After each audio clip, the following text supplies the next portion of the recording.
नाशिकमधील स्थानिक भाजप नेत्यांच्या विरोधानंतर सुद्धा सुधाकर बडगुजर आणि बबन घोलप यांचा भाजपात पक्षप्रवेश, तर माजी महापौर नैना घोलप आणि अशोक मुर्तडक हे सुद्धा भाजपात। या पक्षाने अनादर केला त्यांना सांगू इच्छितो, महापालिका निवडणुकीमध्ये दूध का दूध पाणी का पाणी होणार। भाजपा पक्षप्रवेशानंतर सुधाकर बडगुजर यांचा उद्धव ठाकरेंच्या शिवसेनेवर निशाणा।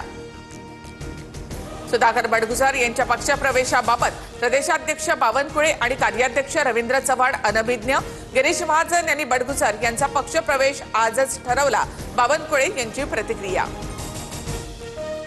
सुधाकर बडगुजर यांच्या पक्षप्रवेशाने स्थानिक भाजपमध्ये नाराजी कायम।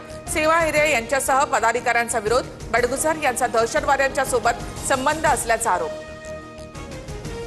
जोपर्यंत न्यायालय दोषी ठरवत नाही तोपर्यंत कुणाला क्रिटिसाइज करू नये, बडगुजर यांच्यावरील आरोपानंतर चंद्रशेखर बावनकुळे यांचा प्रत्युत्तर। सुधाकर बडगुजर यांचा प्रवास हिंदुत्वाच्या दिशेने जोमाने सुरू। हिंदुत्वासाठी कुणी काम करत असल्यास आक्षेप घ्यायची गरज नाही। बडगुजर यांच्या भाजपा प्रवेशावरून नितेश राणेंचे सूरच बदलले। दोन्ही राष्ट्रवादी एकत्र येण्याला शरद पवारांचा विरोध, संधी साधूपणा करणाऱ्यांना सोबत घेणार नाही, भाजपा बरोबर गेलेल्यांना सोबत घेऊ शकत नाही, पवारांची भूमिका।